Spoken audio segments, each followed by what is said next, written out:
Good morning, Internet land. Country Mara here again. Have you ever wondered sometimes with all the hard work that you're putting in and gardening is just not working out for you?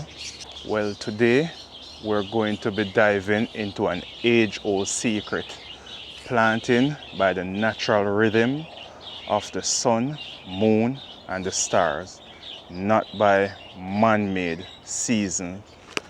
This here is an old farmer's almanac, and I'll be talking more about it and how the modern gardener has strayed away and is suffering.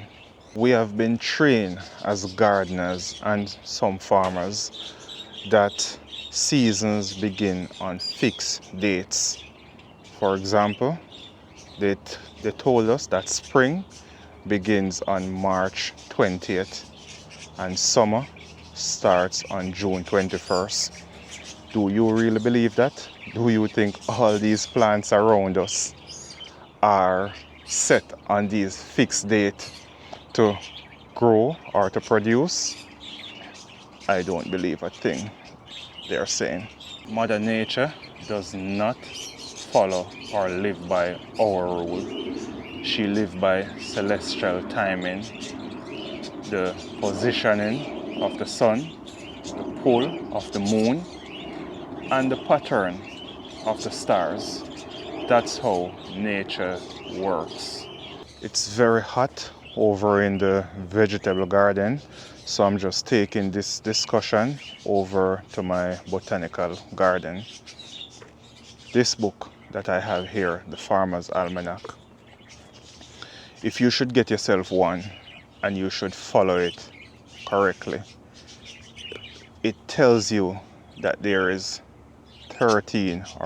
13 months in a year. 7 days make a week, 4 weeks make a month, and there are 164 days in a year. That's what this book tells you. It also gives you the timing of the positioning of the sun, the pull of the moon, and the pattern of the stars. In this book, you can find a whole lot of different ways how to care for your garden or your farm, not by other people's garden guides most of the time. I'm not hitting anyone that is out there promoting or selling a garden guide. However, I'm telling you that the way to go is with your old farmer's almanac. Another reason why I'm not sold on garden guides, I could be here gardening. My garden is on the west side. The back of my house is facing west, and west is where my garden is located. I could have someone else in the same zone as I am in, which has maybe a higher building or more trees around them. Their garden is not facing west, it may be facing north or south, and they will have totally different results from what I am getting. So who my garden guide is going to be for? Who really? So we have to look into things. We have to look into people who are playing numbers game on the internet and know exactly how we're going about doing our gardening. I'm just doing this to help gardeners, to help new people that are starting to plant things, to not buy into all of these social media plant propaganda.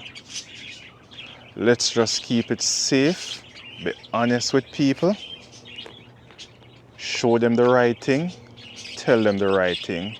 Don't just put out content because of numbers, because you want a certain amount of numbers.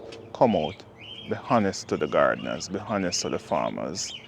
So the Farmer's Almanac, it's an astrological guide for farmers What it does, it tells farmers when to plant, when to reap, when to prune.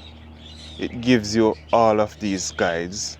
So even a simple thing as tomatoes, tomato is like the number one crop that I see gardeners or new gardeners are interested in planting, and it can be tricky. But what something like the Farmer's Almanac will do, it will guide you onto when to plant your tomatoes. But even in planting tomatoes, tomatoes have different variety, which we as gardeners don't talk enough about. So there and then, new gardeners just plant tomatoes, not knowing the variety of tomatoes that they're planting, not knowing how to care for these tomatoes, and then the wrap goes onto tomato. So tomatoes are hard to grow, tomatoes are this, and so on. But we have to come down and be specific when we're passing along information. If you're looking for a better harvest, healthier plants, and a fewer disappointment in your garden, start paying attention to the sky, not the clock, not just the seasons, but get yourself Farmer's Almanac also as a gardener. Read it, try to understand it, and go along and plant and enjoy. You plant leafy greens when the moon is waxing. You plant root crops when the moon is waning. Even in the tropics where I am from, it may be a misconception, maybe a myth, or it could just be lies. But farmers and gardeners tend to think and say, or new farmers and gardeners may think and say that they have no seasons in the tropic. You can plant year-round. That couldn't be further from the truth. In the tropics, we do have seasons, and we do not plant everything year-round.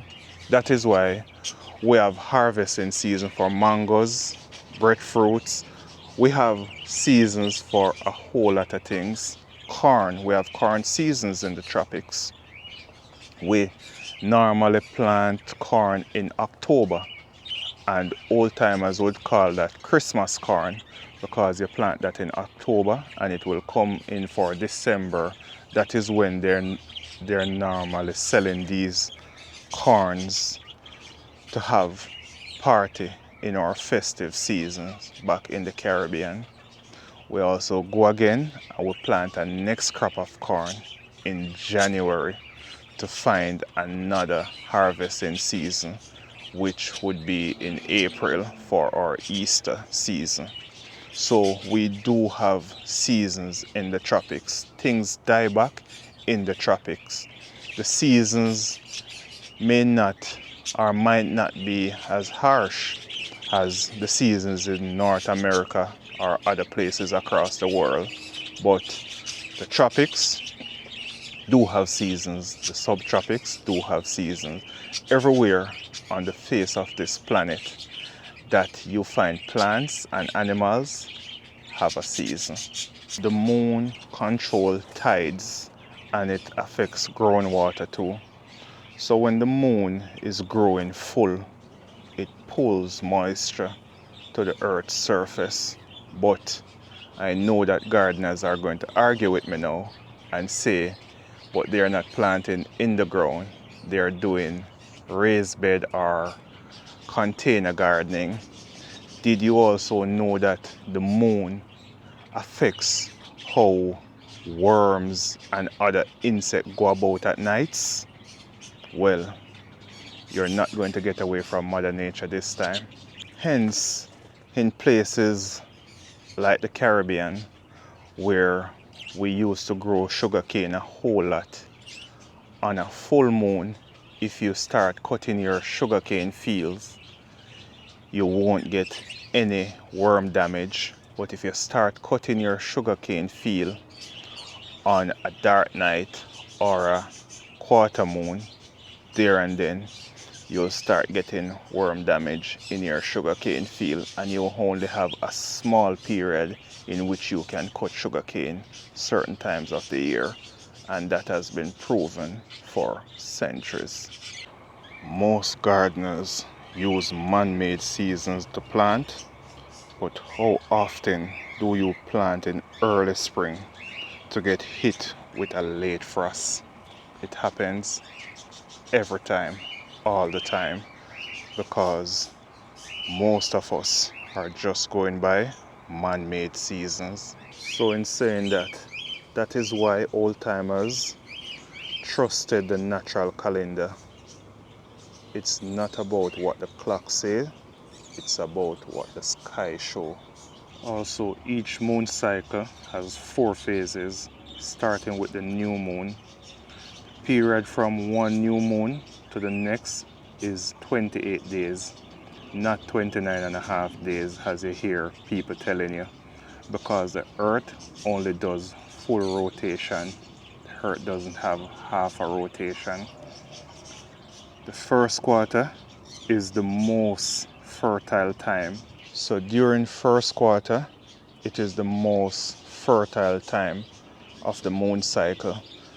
That is when you can plant seeds for your above ground veggies, leafy greens, your herbs, and small fruits, not large fruit. Small fruits meaning tomatoes are considered, well, fruit and veggies. Also strawberries and other small fruits. That is when you plant seed for those and your leafy type vegetables.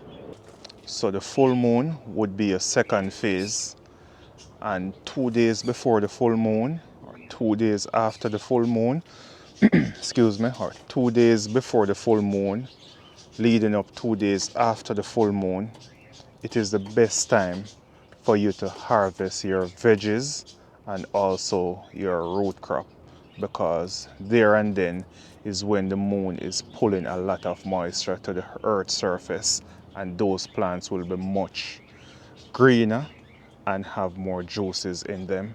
So, do you follow the moon when you plant? Maybe it's time we do. Grab yourself a farmer's almanac from your farm store or wherever you can get it online. Just grab a farmer's almanac and start planting with the moon. Country Mara, God bless you all. See you in the next one. Cheers.